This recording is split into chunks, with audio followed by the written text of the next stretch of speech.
ये फॉर्म भरने के लिए आप इस वेबसाइट पे आ जाएंगे। ये होम पेज है, कुछ इस प्रकार से होम पेज दिखता है। आप यहाँ आएंगे तो यहाँ पे आपको पहले रजिस्ट्रेशन करने का भी ऑप्शन मिलता है, क्रिएट एन अकाउंट का, और लॉगिन का भी ऑप्शन मिलता है। तो अगर आप पहली बार फॉर्म भरने जा रहे हैं तो आप यहाँ क्रिएट एन अकाउंट पे क्लिक करेंगे, इस प्रकार से ओके करेंगे। देखिए यहाँ पे बोला जा रहा है कि जिनके पास जो है ऑलरेडी अकाउंट बना हुआ है, ऑलरेडी अकाउंट क्रिएट किया हुआ है, 24-25 में जो बहालियां चली थी उसमें आप लोगों ने कई अलग अलग पदों में फॉर्म भरे होंगे, ग्रुप डी उसमें भी आई थी तो उसका भी फॉर्म भरे होंगे, एलपी भरे होंगे या और एनटीपीसी, तो उसका आप यूजर आईडी पासवर्ड यूज करके लॉगिन कर सकते हैं। नया आईडी बनाने की आवश्यकता नहीं है। लेकिन जो लोग पहली बार आए हैं इस पोर्टल पे फॉर्म भरने, पहली बार ग्रुप डी का फॉर्म भर रहे हैं, रेलवे का फॉर्म भर रहे हैं, तो रेलवे का फॉर्म पहली बार भरने के लिए आपको पहले अकाउंट बनाना होगा। अकाउंट बनाने के लिए इस प्रकार से क्रिएट अकाउंट पे क्लिक करेंगे तो ये पेज खुलेगा। यहाँ पहले आपको नेशनलिटी चूज करना है, फुल नेम लिखेंगे, दोबारा फुल नेम लिखेंगे। आपने कभी नाम चेंज किया तो यस करेंगे, नो करेंगे। यहाँ डेट ऑफ बर्थ चॉइस करनी है, दोबारा डेट ऑफ बर्थ चॉइस करनी है। जेंडर बताना है, दोबारा जेंडर बताना है। फादर्स नेम लिखना है, मदर्स नेम लिखना है, हर चीज को दो बार लिखना है। और जो मैट्रिक का सर्टिफिकेट है, मार्कशीट पे स्पेलिंग है उसी तरह से हूबहू लिखना है, गलती नहीं करना है। यहाँ ईमेल आईडी लिखना है, मोबाइल नंबर लिखना है, और दोनों पे जनरेट ओटीपी पे क्लिक करेंगे, आपको मोबाइल पे ओटीपी जाएगा। उन दोनों ही ओटीपी को इन बॉक्स में वेरीफाई कर लेना है। और यहाँ पे आपको एक पासवर्ड बनाना है, पासवर्ड जैसा चाहे वैसा पासवर्ड बना सकते हैं। उस पासवर्ड को दोबारा कंफर्म करेंगे। फिर यहाँ पे आई एम नॉट रोबोट पे क्लिक करेंगे, preview and create an account पे क्लिक करेंगे तो आपका अकाउंट यहाँ पे क्रिएट हो जाता है सक्सेसफुली। जैसे फ्रेंड्स आप अकाउंट बना लेते हैं, आपका अकाउंट बन जाता है, उसके बाद आप होम पेज पे आ जाते हैं। यहाँ पे आपको लॉगिन पेज मिलता है, लॉगिन पे क्लिक करेंगे। यहाँ पे लॉगिन विद आधार का ऑप्शन मिलेगा, इस पे क्लिक करेंगे, अपना मोबाइल नंबर लिखेंगे, उसके बाद से जनरेट आधार ओटीपी पे क्लिक करेंगे। इसको टिक करना होगा तो आपके आधार से जो मोबाइल नंबर लिंक है उसको ओटीपी जाएगा, इसको यहाँ पे लिखना है, फिर इसको टिक करना है, लॉगिन करना है, आपका डैशबोर्ड आ जाएगा। दूसरा तरीका लॉगिन करने का है कि login with RRB account credential, इस पे क्लिक करेंगे, मोबाइल या ईमेल लिखेंगे, जो आपने पासवर्ड बनाया था वो लिखेंगे, आई एम नॉट रोबोट पे क्लिक करेंगे, लॉगिन करेंगे, एक ओटीपी वेरीफाई होगा या तो ईमेल पे या तो मोबाइल पे, उसको वेरीफाई करेंगे और लॉगिन करेंगे, आपका डैशबोर्ड खुल के आ जाएगा। तो चलिए मैं यहाँ पे जो है लॉगिन कर लेता हूँ। देखिए जो लोग आईडी पासवर्ड भूल चुके हैं वो यहाँ से फॉरगेट भी कर सकते हैं। यहाँ देखिए फॉरगेट पासवर्ड का ऑप्शन है, आप यहाँ से फॉरगेट कर सकते हैं। लेकिन जिनके पास आईडी पासवर्ड पता है वो आसानी से यहाँ पे लॉगिन करके फॉर्म को अप्लाई करेंगे। अगर आईडी पासवर्ड भूल गए तो लॉगिन विद आधार पे क्लिक करके अपना आधार से भी लॉगिन कर सकते हैं। तो ये भी ऑप्शन है। चलिए मैं फटाफट लॉगिन कर लेता हूँ। जैसे फ्रेंड्स आप लॉगिन करेंगे आपका डैशबोर्ड इस प्रकार से खुल जाएगा। अब यहाँ पे देखेंगे तो बहुत सारे कैंडिडेट्स का जो है आधार वेरीफाइड नहीं हो रहा है। तो देखिए अगर बहुत पुराने कैंडिडेट्स हैं तो आपका आधार ऑथेंटिकेशन बाद में इनेबल किया गया था, तो यहाँ पे आपको पहले आधार वेरिफिकेशन करना होगा। तो आप यहाँ पे मॉडिफाई रजिस्ट्रेशन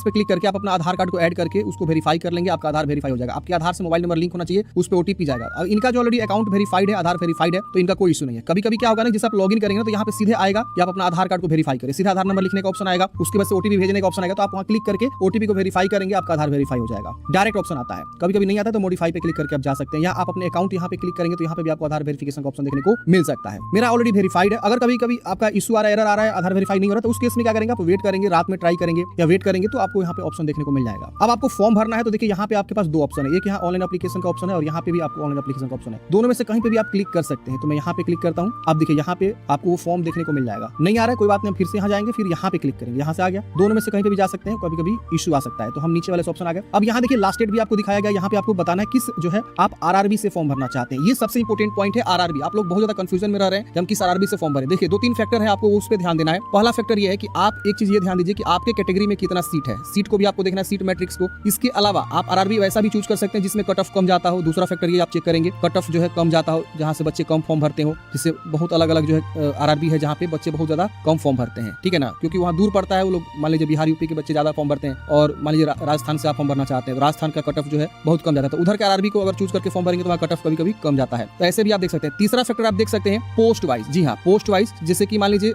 बढ़िया पद जो है किस आरआरबी में है, पोस्ट वाइज भी आप यहाँ पे देख सकते हैं। पोस्ट वाइज का अच्छा जो है पद जो है सबसे ज्यादा है। चौथा फैक्टर आप देख सकते हैं लोकेशन वाइज, कि अगर आपका सपना है कि नहीं हम अपने ही एरिया में रह के नौकरी करेंगे तो आप अपने एरिया का जो है आरआरबी चूज करके जो है अपना दे सकते हैं। तो ये कुछ फैक्टर्स हैं जो आपको यहाँ पे ध्यान देना है और उसके अकॉर्डिंग ही अपना जो है आरआरबी को यहाँ पे चॉइस करना है। अगर मान लीजिए कोई अहमदाबाद यहाँ पे चूज करता है तो उनका जॉब लोकेशन अहमदाबाद होगा। अगर कोई प्रयागराज चूज करेगा तो उनका जॉब लोकेशन प्रयागराज ही होगा। ऐसे मुंबई चूज करेंगे तो मुंबई की तरफ होगा। तो जहां जिधर आप चूज करेंगे उधर ही आपका जॉब लोकेशन होगा। आप देख सकते हैं अहमदाबाद, अजमेर, बेंगलुरु, भोपाल, भुवनेश्वर, बिलासपुर तमाम है, मुंबई है, कोलकाता है, पटना, पटना के अंतर्गत जो भी है यहाँ पे आपका आ जाएगा। ये आपका हाजीपुर, पटना, ये सब, प्रयागराज, रांची, सिकंदराबाद, तमाम यहाँ पे आरआरबी है। अब वैकेंसी देखना है कि किस आरआरबी में कितनी है, तो उसके लिए आपको फुल नोटिफिकेशन एक बार चेक करना होगा। फुल नोटिफिकेशन आप डाउनलोड करेंगे तो सबसे नीचे आप आएंगे ना, तो यहाँ पे आपको आरआरबी वाइज वैकेंसी देखने को मिल जाएगी, कहाँ कितनी सीटें हैं। जो भी मैंने आपको फैक्टर बताया उस फैक्टर पे आप ध्यान देके अपना जो है ये देखिए, ये आपकी जो है आरआरबी वाइज वैकेंसी आना शुरू हो गई। ये देखिए जयपुर में है, देख रहे ना इस तरह से। तो आपको इस तरह से हुबली है, साउथ वेस्टर्न रेलवे, जबलपुर है, इस तरह से देख रहे ना, बिलासपुर आ गया, न्यू दिल्ली आ गया, चेन्नई आ गया, गोरखपुर आ गया, गुवाहाटी आ गया, कोलकाता आ गया। तो आप देखिए कि कहाँ पे आप फॉर्म भरना चाहते हैं, उसके अकॉर्डिंग आप यहाँ पे आरआरबी का चुनाव करेंगे। फिर इसको टिक करेंगे, इसको टिक करके नेक्स्ट करेंगे।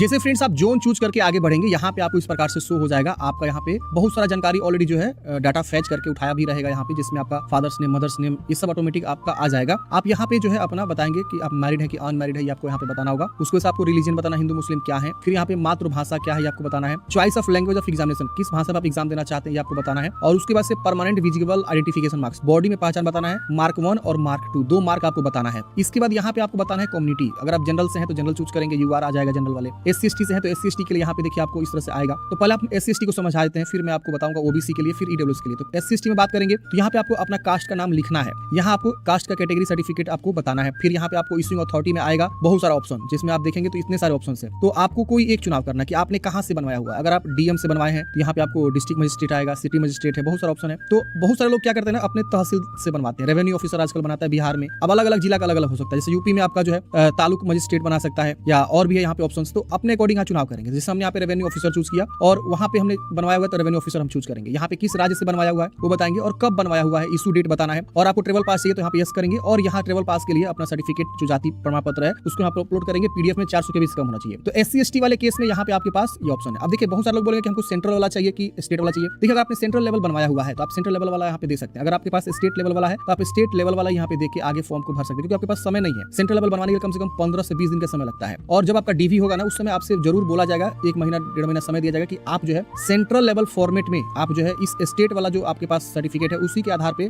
सेंट्रल लेवल फॉर्मेट में आप बनवा के लेके अपने ब्लॉक से। तो आप ब्लॉक में अपने जाएंगे और एक फार्म मिलता है उसको भरेंगे, और अपने उस फार्म के साथ जो है पुराना वाला स्टेट लेवल वाला जो है अटैच करेंगे ना, तो सेंट्रल लेवल का जो है बना के आपको तुरंत दे देता है। तो यही इसका प्रोसेस होता है, यानी आपके राज्य स्तर के बेस पे ही सेंट्रल लेवल का बस मोहर मार दिया जाता है, वही आपका सेंट्रल लेवल हो जाता है। तो आपको यहाँ पे जो है अभी उसके अनुसार फॉर्म भर दीजिए, आगे आप DV में आपको मौका मिलता है फॉर्म, मतलब इसे बनवाने का मौका प्रॉपर आपको दिया जाता है। तो SC/ST वाले ऑप्शन आप लोग समझ गए। अब बात करते हैं OBC का। तो OBC वाले केस में क्या है कि यहाँ पे आपसे पूछेगा कि आप जो है नॉन क्रिमिनल या क्रिमिनल में आते हैं। तो आप अगर यहाँ पे OBC नॉन क्रिमिनल आते हैं तो नॉन क्रिमिनल यहाँ पे चूज करेंगे, अंडरस्टैंड एंड एग्री करेंगे। यहाँ पे आपको एक चीज ध्यान देना है, ये बताया जा रहा है कि आपका फाइनेंशियल ईयर 24-25 का होना चाहिए। 1/4/2025 के बाद जो है आपका NCL बना होना चाहिए, OBC जो NCL होता है, और आपकी फैमिली इनकम 8 लाख से कम होना चाहिए ईयरली। वही लोग यहाँ पे जो है क्या करेंगे, फॉर्म को अप्लाई करेंगे। तो ये उनका OBC NCL का बेनिफिट मिलेगा जब वो 8 लाख से कम फैमिली इनकम रखते हैं और 1 अप्रैल 2025 के बाद बनवाए होने चाहिए। तो ये आपके पास लेटेस्ट वाला चाहिए जो 1 अप्रैल 2025 के बाद मांगा गया है। अब यहाँ पे अपना फिर से कास्ट नेम लिखेंगे, वही सर्टिफिकेट नंबर लिखेंगे और इश्यूइंग अथॉरिटी बताएंगे यहाँ से। उसके बाद यहाँ पे आपको अपना राज्य बताएंगे कहाँ से बनवाया हुआ है और यहाँ कब जारी हुआ वो बताएंगे। तो OBC वाले केस में है ये। अगर आप क्रिमिनल ईयर चूज करके भरते हैं तो क्रिमिनल ईयर में आप एज ए जनरल हो जाएंगे। यहाँ दिख रहा है कि OBC creamy layer is considered as a UR, मतलब आप जनरल में हो जाएंगे। तो ये आपको ध्यान देना है। अगर आप OBC का बेनिफिट लेना चाहते हैं तो ये पहला ऑप्शन आप चूज करेंगे NCL, और यहाँ पे अपना NCL की जानकारी देंगे। अगर मान लीजिए किसी के पास जो है NCL वगैरह या SC/ST ये सब नहीं बना है और लास्ट मोमेंट पे फॉर्म भर रहा है, तो यहाँ पे जनरल से फॉर्म भर सकता है। उनका सारा जो है कैटेगरी वगैरह जनरल हो जाएगा, वो फाइट वगैरह जो भी जनरल से करेंगे A to Z सारा चीज जनरल हो जाएगा। उनका फी वगैरह माफ नहीं होगा, आपका कट ऑफ भी उनका जनरल में जाएगा। तो अगर आप फॉर्म भरना चाहते हैं लास्ट मोमेंट पे तो आप जनरल चूज करके फॉर्म भर सकते हैं। इसके बाद अब बात आती है EWS की। तो EWS का भी यहाँ पे ऑप्शन है, आप यहाँ पे देख सकते हैं। उसी तरह से आपका जो है EWS 1 अप्रैल 2025 के बाद बना होना चाहिए, फाइनेंशियल 24-25 का होना चाहिए। तो आप यहाँ पे आई अंडरस्टैंड एग्री करेंगे और यहाँ अपना EWS का सर्टिफिकेट, इश्यूइंग अथॉरिटी और कब आपने बनवाया हुआ ये आपको यहाँ पे बताना होगा। इसके बाद आप नीचे में यहाँ पे अपना जो है प्रेजेंट एड्रेस को लिखेंगे, यहाँ पे अपना परमानेंट एड्रेस को लिखेंगे। जो भी आपका एड्रेस है अच्छे से लिखना होगा, सिटी, पिन कोड सब चीज अच्छे से लिखेंगे और फिर इसको सेव करेंगे। उसके बाद यहाँ पे आपको नेक्स्ट करना है। जैसे सेव एंड नेक्स्ट करेंगे तो फ्रेंड्स यहाँ पे एक नया जो है अपडेट आया हुआ है। अपडेट क्या है कि जैसे आप इस स्टेप पे आएंगे तो एक डिक्लेरेशन आपसे करवाया जा रहा है। अब डिक्लेरेशन क्या है कि यहाँ पे जो आपका रिफंड अमाउंट है, रिफंड अमाउंट जो आपका मान लीजिए आप फर्स्ट एग्जाम देते हैं जैसे ही, तो आपका जो है 250 रुपया रिफंड हो जाएगा अगर आप SC/ST फीमेल है तो। और बाकी जो कैंडिडेट्स होते हैं जैसे जनरल, OBC, EWS, उनको लिए 400 रुपया रिफंड हो जाता है। 500 रुपया यहाँ पे पेमेंट जमा करेंगे आप तो 400 रुपया रिफंड होगा, 100 रुपया डिडक्ट कर लिया जाता है। अब यहाँ पे क्या बोल रहा है कि आपका जो है आधार नंबर से जो भी अकाउंट नंबर लिंक है उसी में पैसे जाएंगे। अब ये एक नया नियम यहाँ पे लगा दिया गया है। तो अब आप लोग को ये अपने अकाउंट में चेक करना है कि आपका अकाउंट जो है NPCI लिंक है कि नहीं है। अगर आपका बैंक अकाउंट NPCI लिंक नहीं है तो फिर आपके पैसे आते रह जाएंगे। NPCI ये बहुत जरूरी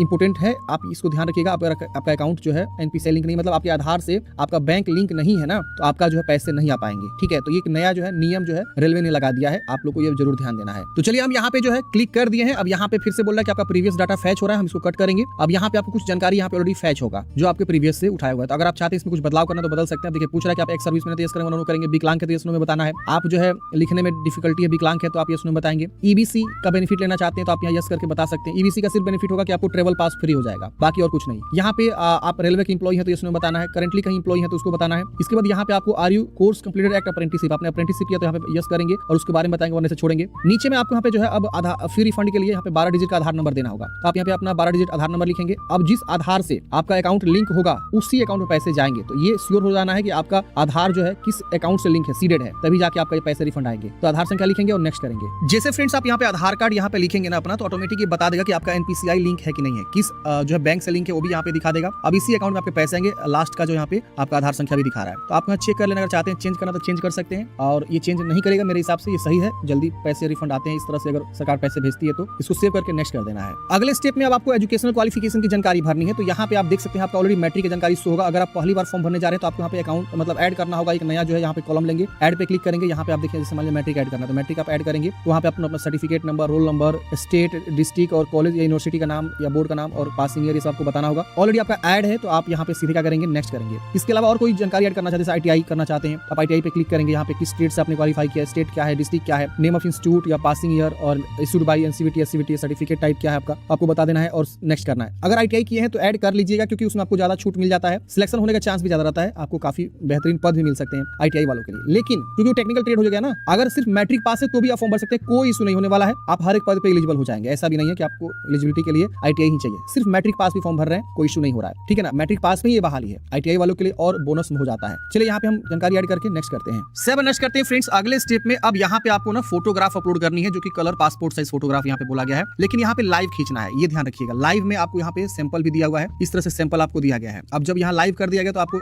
स्कैन करके नहीं अपलोड करना है, वो होगा ही नहीं। आप यहाँ कैप्चर लाइव इमेज पे क्लिक करेंगे और फोटो को कैप्चर करेंगे। कैसे करना है मैं अभी आपको समझाऊंगा। दूसरा तरीका कैप्चर लाइव फ्रॉम मोबाइल, इस पे क्लिक करेंगे तो यहाँ पे आपको QR कोड स्कैन करना है, आपके इस वाले वेबसाइट पे लेकर जाएगा और यहाँ पे अपना OTP थ्रू लॉगिन क्रेडेंशियल के थ्रू आप लॉगिन करेंगे। उसके बाद से आपको फोन कैमरा ओपन हो जाएगा और आपको इमेज जो है कैप्चर करने का ऑप्शन आ जाएगा, ठीक है। तो यहाँ से भी आप कैप्चर कर सकते हैं, मोबाइल से भी। चलिए मैं यहाँ से लाइव कैप्चर करके आपको दिखाता हूँ। और उसके बाद आपको नीचे में यहाँ पे आपको सिग्नेचर स्कैन करके अपलोड करना है। 140 बाई 60 पिक्सल होना चाहिए। यहाँ 30 से 49 KB के बीच आपका फाइल साइज बोला गया है और बोला गया कैपिटल लेटर में नहीं करना है। ये बहुत लोग गलती कर देते हैं, कैपिटल लेटर में करेंगे तो उनका फॉर्म रिजेक्ट हो सकता है। इस तरह से आपको ये फॉर्मेट देखना है, जिस तरह से सिग्नेचर आप करते हैं कैपिटल लेटर को छोड़ के उस तरह से आप करेंगे। तो चलिए हम इसको यहाँ पे सिग्नेचर और फोटो को अपलोड करते हैं। अब देखिए लाइव फोटो खींचने के लिए एक चीज ध्यान देना आपको कि पीछे का बैकग्राउंड व्हाइट होना चाहिए। आप कैप्चर पे क्लिक करेंगे, यहाँ पे आपको इस तरह से आएगा, 3 मौका देगा आपको कैप्चर करने के लिए, 5 मिनट के अंदर खींच लेना। इस पे क्लिक करेंगे, आप जुड़वा है तो यस करेंगे वरना नो कर दीजिएगा। यहाँ पे आप कैप्चर लाइव इमेज पे क्लिक करेंगे, देखिए इस तरह से आपको आ रहा है और आपको जो है इस तरह से जो सर्कल है इसके बीच में आपको अपना लाना है, अलाइन करना है फेस को और उसकी वजह से फोटो आपको खींचना है। ये देखिए आ रहा है, तो इस तरह से आपको फोटो खींचना है। इस तरह से देखिए परफेक्ट इस तरह से खींच दिया, देख रहे हैं। तो ऐसे ही आपको फोटो खींचना है, इस तरह से देखिए कितना आसानी से ले लिया। ऐसे आपको फोटो खींचना है तो सही से व्हाइट बैकग्राउंड वाला फोटो आपको क्या करना है फ्रेंड्स, खींचना है ताकि कहीं गलती ना हो। अब देखिए यहाँ पे एरर आ गया। एरर क्या आ गया कि photo should only indicate your face align a plain background. कोई भी प्लेन बैकग्राउंड होना चाहिए, नो हैंड्स या फिंगर वगैरह नहीं आना चाहिए। तो मेरे इसमें फिंगर आ गया था इसलिए यहाँ पे नहीं लिया। तो बिल्कुल जो है इस तरह का यहाँ गाइडलाइंस देगा आपको। चलिए हम यहाँ पे लाइव फोटो खींच लेते हैं। तो फ्रेंड्स हमने फोटो सिग्नेचर को आसानी से अपलोड कर लिया, लेकिन काफी ज्यादा समस्या भी हुआ फोटो सिग्नेचर अपलोड करने में। लाइव फोटो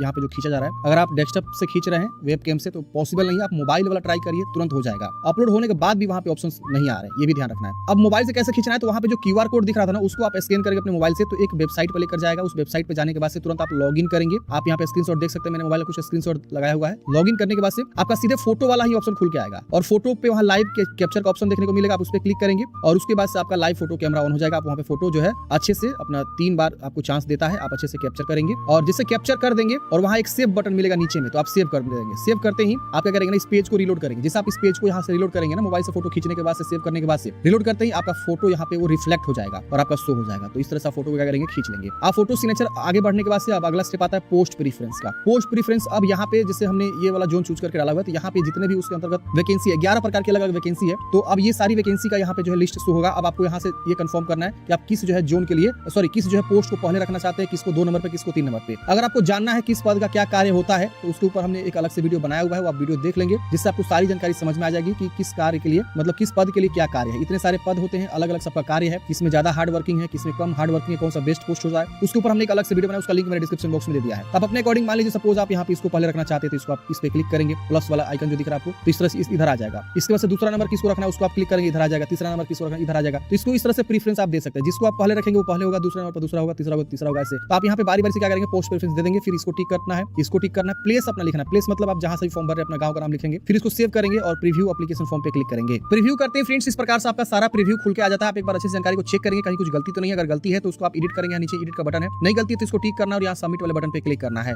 जिससे फ्रेंड्स आप सबमिट करेंगे ना तो यहाँ पे आपको श्योर कराएगा, आप यहाँ पे चेक कर लेंगे सबमिशन से पहले आप सबमिट करेंगे। देखिए फॉर्म सबमिट होना शुरू हो जाएगा। अगला स्टेप आपको पेमेंट जमा करना है, तो अगला स्टेप ओपन हो रहा है। अब देखिए इस प्रकार से आपका आएगा पेमेंट जमा करने के लिए। आपका 250 लग रहा है कि 500 लग रहा है, यहाँ पे शो भी करेगा। यहाँ पे आपको ऑप्शन मिलेगा पे विद SBI पे, इस पे क्लिक करेंगे, यहाँ एग्री करेंगे, प्रोसीड करेंगे। अब देखिए इसका अगला फेज आ जाएगा पेमेंट जमा करने का ऑप्शन। ये देखिए UPI का ऑप्शन है, नेट बैंकिंग है, क्रेडिट कार्ड है। हम UPI चूज करते हैं, यहाँ पे QR कोड को शो कराएंगे, पे नाउ पे क्लिक करेंगे। ये देखिए हमारा आ गया, QR कोड स्कैन होगा, हम यहाँ स्कैन करेंगे QR कोड को और उसके बाद से हम क्या करेंगे, पेमेंट जमा कर देंगे। जिससे फ्रेंड्स आप पेमेंट जमा कर देते हैं उसके बाद आपका फाइनल प्रिंट आउट मिल जाता है। आपको अगर दोबारा प्रिंट आउट निकालना है तो आप लॉगिन करके एप्लीकेशन हिस्ट्री में जाएंगे तो वहाँ पे दिखा देगा कि आपका पेमेंट पेंडिंग है, कि आपने पेमेंट जमा कर दिया। पेमेंट जमा कर दिया तो वहाँ सक्सेस दिखाएगा और आपको प्रिंट आउट डाउनलोड करने का भी ऑप्शन मिलेगा, रजिस्ट्रेशन ID भी जनरेट हो जाएगा उसका। तो आप इस प्रकार से जो है रेलवे ग्रुप डी के लिए फॉर्म को अप्लाई करेंगे। आपके मन में कोई भी डाउट्स है, कमेंट बॉक्स में पूछ लीजिएगा। मैं बहुत जल्द एक और वीडियो लेकर आऊंगा मोबाइल से कैसे फॉर्म को भरना है। लाइव फोटो खींचने में काफी ज्यादा समस्या हो रही है, आप वेबकैम से लाइव फोटो नहीं खींच सकते, मोबाइल से आपको वेबकैम करना होगा, तभी जाके आपका फोटो और सिग्नेचर यहाँ पे अपलोड हो रहे हैं। सिग्नेचर तो आप यहाँ से कर सकते हैं, सिग्नेचर का फाइल साइज आप सही से रखेंगे, आसानी से अपलोड हो जाएगा।